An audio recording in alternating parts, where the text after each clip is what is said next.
विद्यार्थी मित्रांनो, नमस्कार.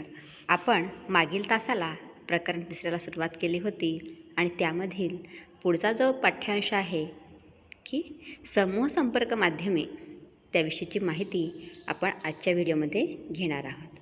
आपण पाहिलं की सामाजिकरण म्हणजे नेमकं काय, सामाजिकरणात शिक्षकांची भूमिका काय असते, सामाजिक परिवर्तनाची संकल्पना, वैशिष्ट्ये, सामाजिक परिवर्तन घडवून आणणारे घटक आणि सामाजिक परिवर्तन शिक्षकाची भूमिका, ह्या गोष्टी आपण अभ्यासलेल्या आहेत. आणि आजच्या प्रकरणामध्ये, आत्ताच्या पाठ्यांशामध्ये आपण समूह संपर्क माध्यमे याविषयीची माहिती घेणार आहोत.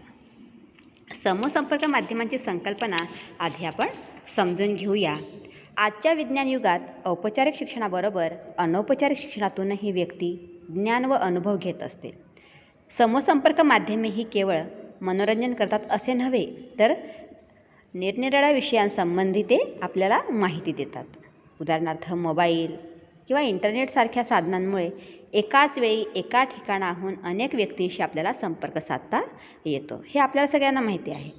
म्हणजे जगातील एखादी घटना तात्काळ दुसऱ्या ठिकाणी समजू शकते. ते कशामुळे? तर ह्या समूह संपर्क माध्यमांमुळेच आपल्याला ते समजू शकते.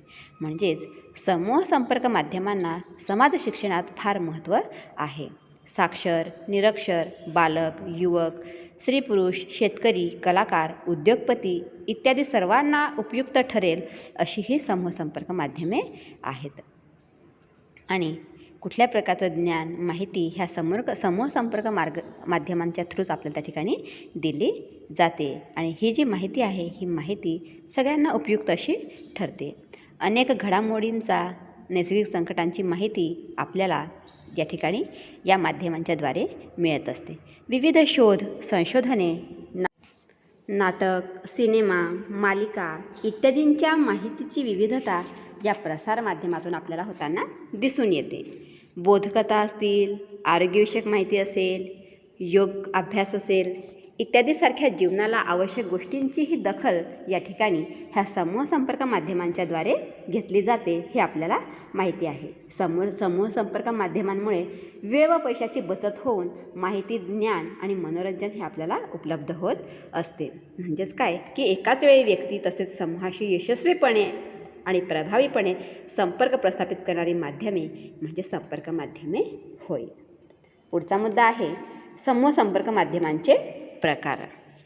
आपल्याला समूह संपर्क माध्यमांचे प्रकार आपल्याला समोर दिसत आहेत. त्यामध्ये पहिला आहे मुद्रित साहित्य माध्यमे.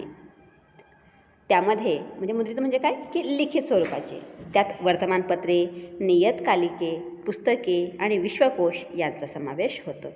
पुढचं आहे प्रसारण माध्यमे, की आकाशवाणी असेल, दूरदर्शन असेल किंवा विविध चित्रपट असतील, तर ही त्या ठिकाणी प्रसारण माध्यमे आहेत की यातनं आपल्याला एखादी जी माहिती आहे, ही माहिती चित्राच्या स्वरूपात आपल्याला ती दिसते पण आणि ऐकता पण येते. ह्याला प्रसारण माध्यमे असं म्हणतात. आणि पुढचं आहे वेब माध्यमे, म्हणजे काय इंटरनेट वगैरे. त्यात इंटरनेट असेल, ब्लॉग असतील, दूरपरिषद असेल, पॉडकास्ट असेल किंवा भ्रमणध्वनी म्हणजे आपण जो नेहमी वापरतो की नाही मोबाईल, ते असतील. तर हे सारे जी घटक आहेत हे वेब माध्यमांमध्ये येतात. हे आपण इन शॉर्ट त्या ठिकाणी समूह संपर्क माध्यमांचे प्रकार पाहिले. आता इन डिटेलमध्ये आपण ह्या प्रकारांविषयीची माहिती मिळवूया. आपण महत्त्वाचे 3 प्रकार समूह संपर्क माध्यमांचे पाहिले. पहिलं आहे मुद्रित साहित्य माध्यमे, दुसरं आहे प्रसारण माध्यमे आणि तिसरं आहे वेब माध्यमे. आता मुद्रित साहित्य माध्यमांमध्ये आपण कोणकोणते घटक पाहिले. पहिलं आहे वर्तमानपत्रे. वर्तमानपत्रांचं त्या ठिकाणी त्याचा उपयोग जो आहे आपल्याला माहिती आहे की वर्तमानपत्र हे आपल्या दैनंदिन जीवनाचा आरसाच समजण्यात येतो. वर्तमानपत्रे हे लोकशिक्षणाचे महत्त्वाचे साधन मानले जाते आणि वर्तमानपत्र हे जाहिरातीचे उत्तम साधन समजले जाते. हे एक शिक्षणाचे अनौपचारिक माध्यम आहे. काय की वर्तमानपत्र हे शिक्षणाचे एक अनौपचारिक माध्यम आहे. याचे फायदे आपण थोडक्यात बघूया की लोकमत तयार करण्याचे कार्य वर्तमानपत्र करीत असतात.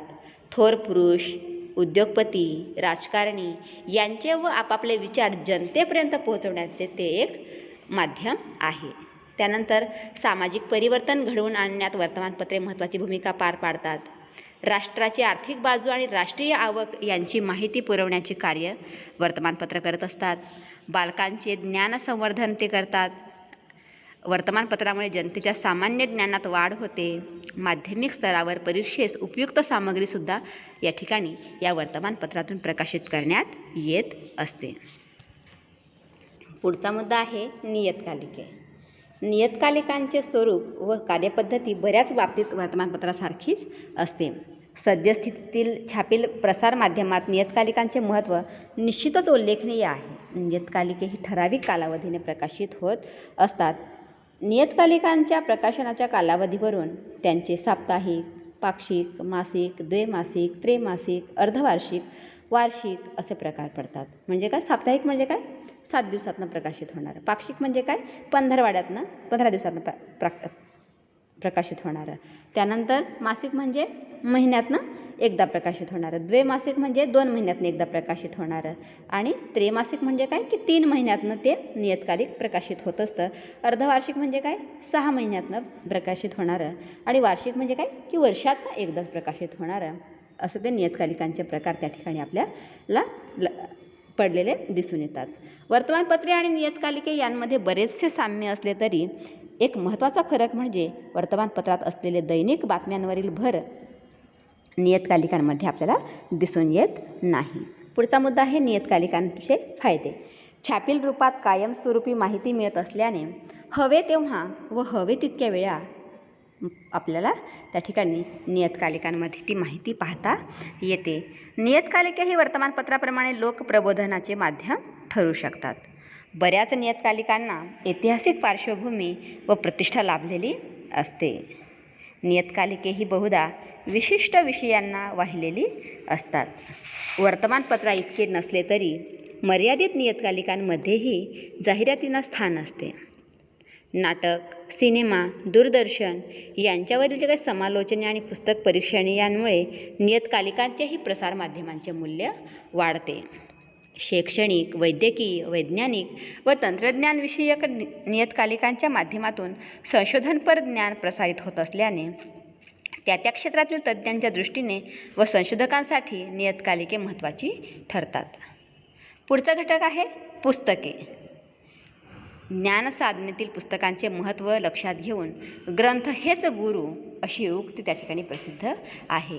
ज्ञानभांडाराचे माध्यम म्हणून पुस्तके ही खूप प्राचीन काळापासून मानवाला सहयोगी ठरत आली आहेत. पुस्तकाचे फायदे आपण लक्षात घेऊया. पुस्तके ज्ञानभांडार खुले करण्याचे कार्य करतात. जीवनोपयोगी अन्य माहिती ही पुस्तक रूपाने संग्रहित केलेली असते. पुस्तके सार्वजनिक संप्रेषणही प्रभावीपणे करतात. पुस्तकांच्या रूपाने एखादा विचार अनेक वाचकांपर्यंत पोहोचवता येतो. शासकीय प्रचार यंत्रणेसाठी पुस्तके उपयुक्त ठरतात.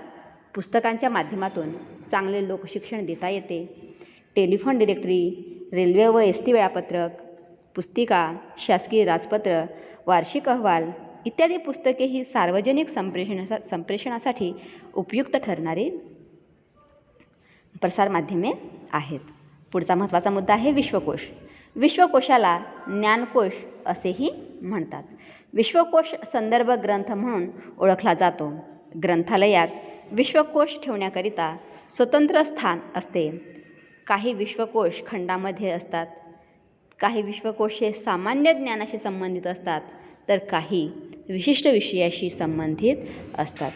विश्वकोश व्यक्तिगत लेखकाने लिहिलेला नसतो, परंतु तो अनेक व्यक्तींच्या सहयोगाने तयार झालेला असतो. आंतरजालावर म्हणजे इंटरनेटवर उपलब्ध असलेला विकिपीडिया हा एक प्रकार जो आहे, हा प्रकार म्हणजे विश्वकोशच होय. विश्वकोशामध्ये एखाद्या घटनेसंबंधी, व्यक्तीसंबंधी व संकल्पनेसंबंधी सविस्तर माहिती आपल्याला दिलेली त्याच्यामध्ये असते.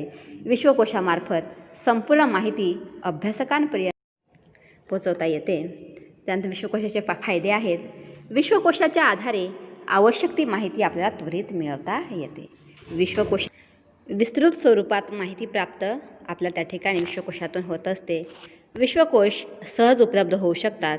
विश्वकोशामध्ये लिहिलेला मजकूर हा अल्फाबेटिकल असल्यामुळे हवी असलेली माहिती आपल्याला त्वरित शोधता येते. पुढचं आहे प्रसारण माध्यमे. प्रसारण माध्यमांमध्ये पहिलं आहे आकाशवाणी.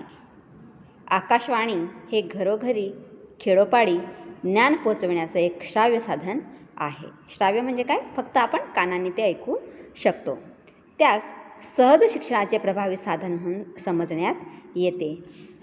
या साधनाच्या माध्यमातून अनेक समाज शिक्षणाचे कार्यक्रम प्रसारित होतात. ज्यांनी अर्धवट शिक्षण घेतले आहे, जे अर्थार्जन करताना शिक्षण घेऊ इच्छितात, त्यांच्यासाठी सुद्धा विविध कार्यक्रमाद्वारे माहिती देण्यात येते आणि त्यासाठी निरंतर शिक्षणाची व्यवस्था करण्यात येते. एकाच वेळी अनेक लोक कार्यक्रम ऐकू शकतात. शालेय पाठावर आधारित तज्ज्ञ व अनुभवी शिक्षकांच्या कौशल्यपूर्ण अध्यापनाचे सादरीकरण ऐकवले जाते. भाषेत शब्दोच्चार कसे करावेत त्याची माहिती आपल्याला त्या ठिकाणी ह्या आकाशवाणी थ्रू मिळते. आकाशवाणीचे कार्यक्रम ऐकल्याने मानसिक ताण कमी होतो, मनोरंजनही होते व श्रमपरिहार घडून येतो. बातम्यांमुळे देशातील व जगातील घडणाऱ्या घडामोडींची माहिती श्रोत्यांना उपलब्ध होते. पुढचं आहे दूरदर्शन. हे आम्हा सर्वांना परिचयाचं असलेलं टेलिव्हिजनवरती जे दूरदर्शन आहे, त्या दूरदर्शनवर दाखवल्या जाणाऱ्या विविध कार्यक्रमातून मनोरंजनाशिवाय अनौपचारिक व सहज शिक्षण दिले जाते. या साधनाद्वारे कमी वेळेत अधिकाधिक उपयुक्त माहिती विद्यार्थ्यांपर्यंत पोहोचवता येते. चांगल्या ज्ञानाचा आणि अनुभवाचा फायदा विद्यार्थ्यांना एकदम मिळू शकतो. दूरदर्शनवर अभ्यासपूरक कार्यक्रम किंवा दुर्मिळ प्राण्यांची आणि आरोग्यविषयक माहिती आपल्याला दाखवतात. शिक्षणविषयक पाठाचे चित्रीकरण करून त्यांचे दूरदर्शनवरून प्रसारण केल्यास विद्यार्थ्यांना कमी वेळात जास्त माहिती मिळते व त्यांचे मनोरंजन होते. प्रत्यक्ष डोळ्यांना न दिसणाऱ्या क्रिया यामुळे पाहता येतात. तसेच साक्षरता प्रसार, अंधश्रद्धा निर्मूलन, आरोग्य शिक्षण, राष्ट्रीय एकात्मता अशा प्रकारचे सहज शिक्षणही मिळते. दूरदर्शनद्वारे मुक्त विद्यापीठाचेही अनेक कार्यक्रम प्रक्षेपित केले जातात. उदाहरणार्थ इंदिरा गांधी राष्ट्रीय मुक्त विद्यापीठ म्हणजे इग्नू. त्यानंतर याशिवाय दूरदर्शनद्वारे विज्ञान, शेतीविषयक, योगासंबंधी कार्यक्रम प्रादेशिक भाषेत प्रसारित केले जातात. पुढचं आहे चित्रपट. चित्रपटांमुळे मनोरंजनासोबतच सामाजिक ऐक्य, राष्ट्रीय एकात्मता, आंतरराष्ट्रीय सामंजस्य साधण्यास मदत होते. या माध्यमाद्वारे समाज मनावर अधिक प्रभाव तर पडतोच, पण परिणामही अधिक प्रमाणात होत असतो. काही चित्रपट विद्यार्थ्यांवर उदात्त संस्कार निर्माण करीत असतात, त्याचप्रमाणे समाजावरही आपला प्रभाव पाडतात. सामाजिक, ऐतिहासिक व धार्मिक चित्रपट विद्यार्थ्यांच्या मनावर अतिशय प्रभाव पाडत असतात. काही चित्रपट प्रेक्षकांच्या मनावर संस्कारक्षम प्रभाव पाडतात. नैतिक मूल्य आणि आदर्शाचे पोषण करण्यासाठी चित्रपटांचा चांगला अभिनय क्षमतेला योग्य संधी मिळते. चांगला फायदा होऊ शकतो आणि चित्रपटामुळे विद्यार्थ्यांच्या अभिनय क्षमतेलासुद्धा योग्य संधी मिळते. विज्ञान, सामाजिक शास्त्रे, वैद्यकीय विषयावर चित्रपटाद्वारे माहिती देऊन योग्य प्रकारे आपल्याला शिकवता येते. आणि पुढचं माध्यम आहे ते वेब माध्यम. वेब माध्यमे ही इंटरनेट, त्यानंतर दूरपरिषद, अनुदिनी म्हणजेच ब्लॉग आणि मीडिया संचयिका म्हणजे पॉडकास्ट आणि भ्रमणध्वनी म्हणजे मोबाईल ह्यांना वेब माध्यमे असं म्हटलं जातं. आता इंटरनेट हे आपल्या सगळ्यांच्या परिचयाचे आहे, ज्याला आंतरजाल असं म्हणतात. आंतरजाल ही महत्त्वाची सुविधा आपल्याला संगणक क्षेत्रातून मिळालेली आहे. माहिती तंत्रज्ञानाच्या युगात आंतरजाल सुविधेने क्रांती घडवून आणली आहे. आंतरजालने ज्ञानाचा महासागर उपलब्ध करून दिला आहे. अमर्याद माहितीचा साठा आपल्याला आंतरजालमुळे प्राप्त होतो. जगभर परस्पर संप्रेषणासाठी आंतरजालने खूपच सोय करून दिली आहे. ईमेल म्हणजे इलेक्ट्रॉनिक मेल असेल, हा इंटरनेटचा सर्वाधिक लोकप्रिय असा उपयोग आहे. FTP आणि टॅलनेट FTP ह्या देखील आंतरजालवर नित्याच्या गोष्टी झाल्या आहेत. FTPचा अर्थ काय तर फाईल ट्रान्सफर प्रोटोकॉल होतो आणि त्यामुळे संगणकावरून फाईल्सचे स्थानांतरण करणे शक्य होते. टेलनेटमुळे अनेक संगणकाशी संबंध जोडता येतो. आपण ह्या इंटरनेटचे फायदे म्हणजे आंतरजालाचे फायदे बघूया. या सुविधेमुळे आपल्याला हवी असलेली माहिती शोधून मिळवता येते. नेट न्यूज सुविधेमुळे कोणालाही एखाद्या विषयावरील माहिती अथवा लेख आंतरजालावर प्रस्थापित करता येतात. त्याचबरोबर व्यापार, सेवाविषयक खरेदी विक्री व पुरवठा इत्यादी व्यवहारात आंतरजालाचा उपयोग होतो. परीक्षेचे आवेदन या माध्यमाद्वारे केले जाऊ शकते. परीक्षेचे परिणाम या माध्यमाद्वारे प्राप्त केले जाऊ शकतात.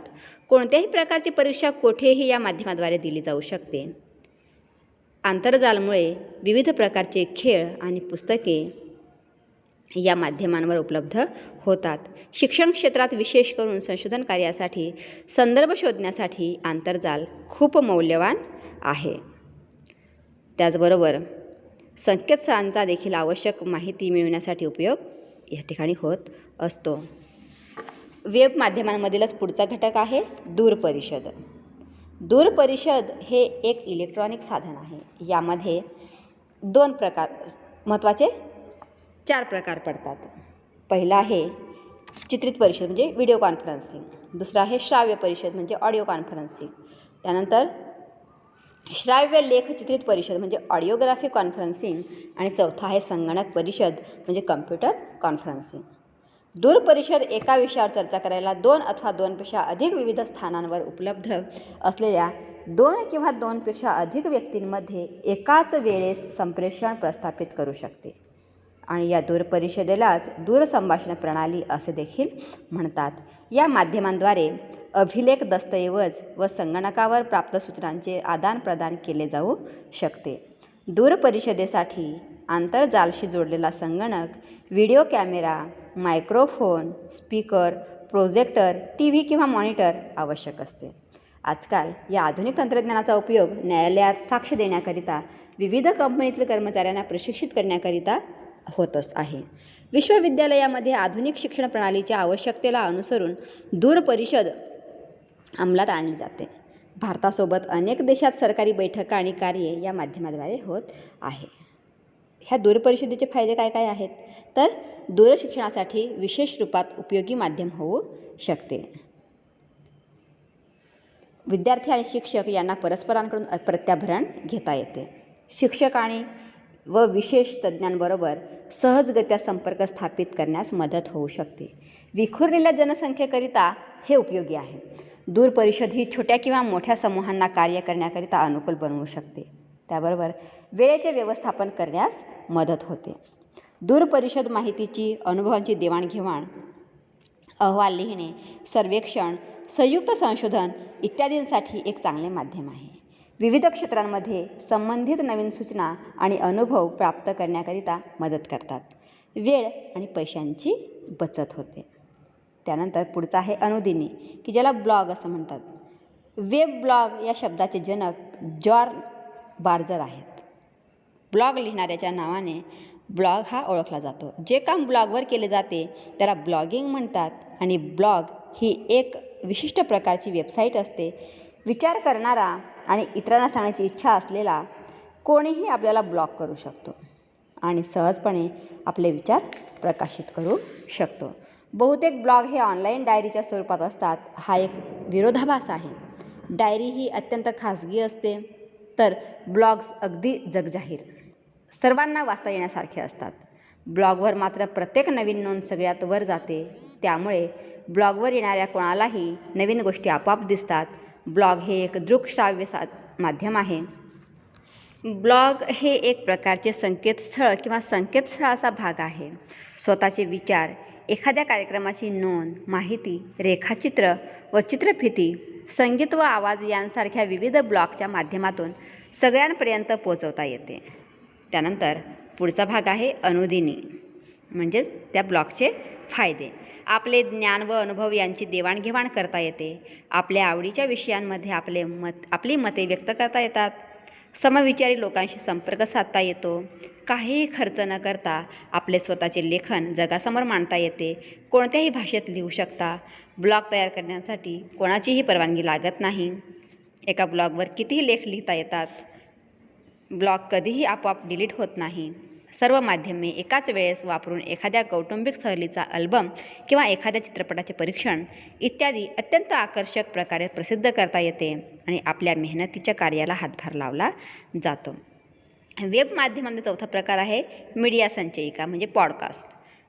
केवळ लिहिणे व वाचण्याने आपले ज्ञान वाढत नाही, तर विविध माहिती प्राप्त करण्याकरिता आपण यूट्यूबचा वापर करतो, परंतु आता आपण हळूहळू काही गोष्टी फक्त ऐकणे पसंत करतो. ऐकण्याकरिता विविध साधनांचा उपयोग केला जातो.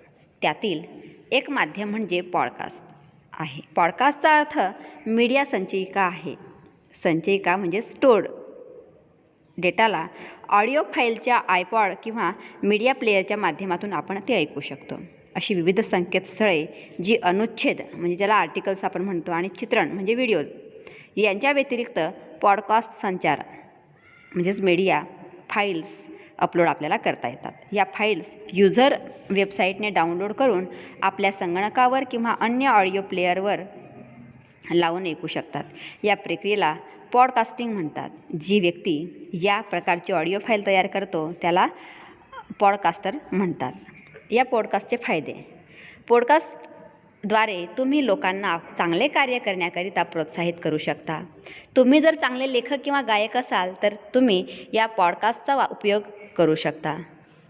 त्याचबरोबर प्रवासामध्ये आपण पॉडकास्टद्वारे विविध कार्यक्रम ऐकू शकतो. विविध भाषांमध्ये बोलून आपण हव्या असलेल्या माहितीचा शोध घेऊ शकतो.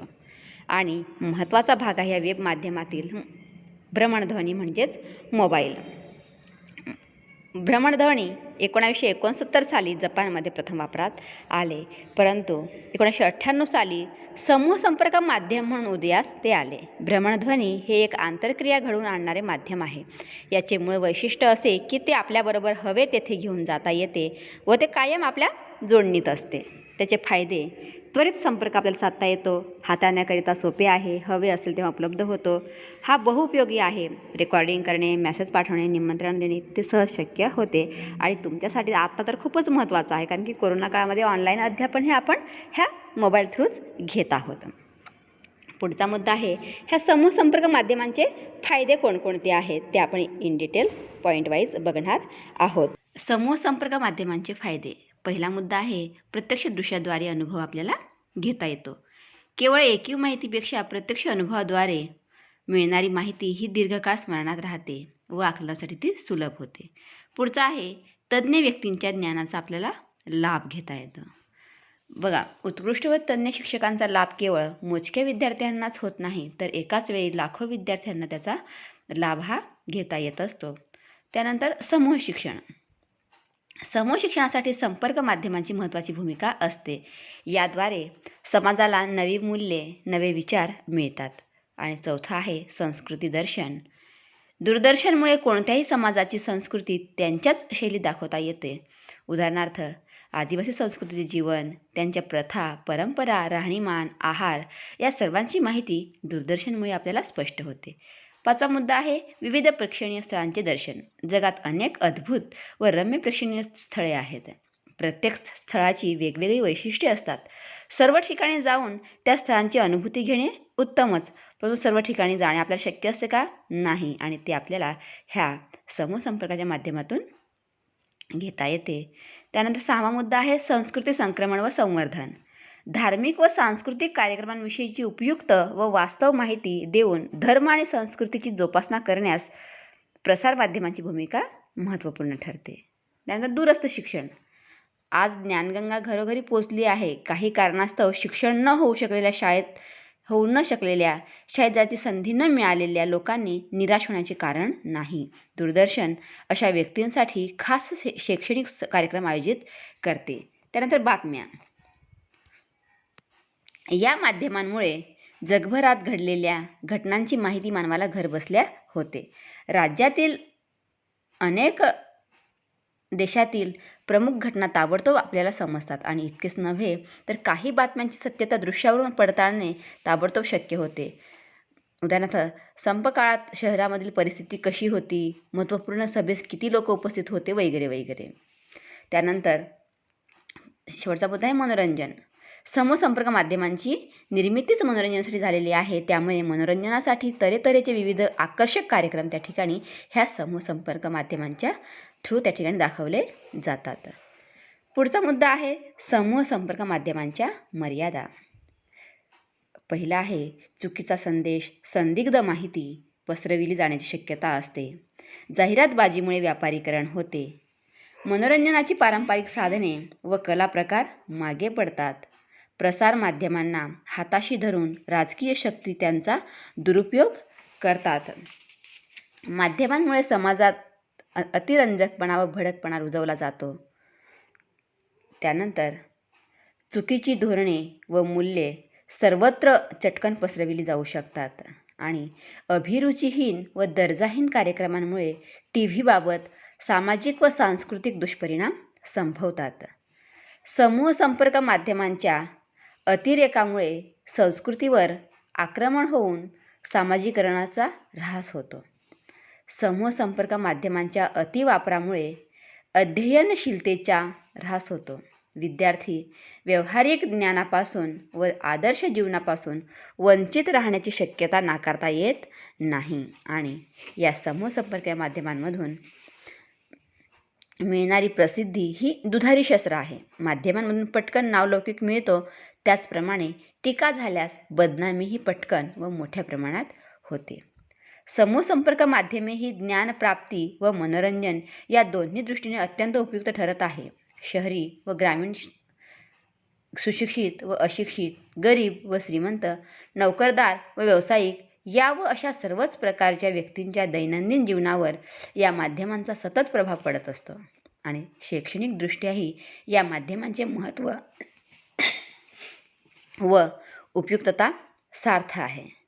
आणि अशा पद्धतीने आपण आज ह्या प्रकरणामध्ये समूह संपर्क विविध माध्यमे, त्यांचे फायदे, त्यांच्या मर्यादा याविषयीची माहिती घेतलेली आहे. विद्यार्थी मित्रांनो, ह्याच पाठ्यांशावरील जो स्वाध्याय आहे, हा स्वाध्यायही आपल्याला लिहिणे बंधनकारक आहे. तो लिहा आणि माझ्या व्हॉट्सअप नंबरवरती पाठवा.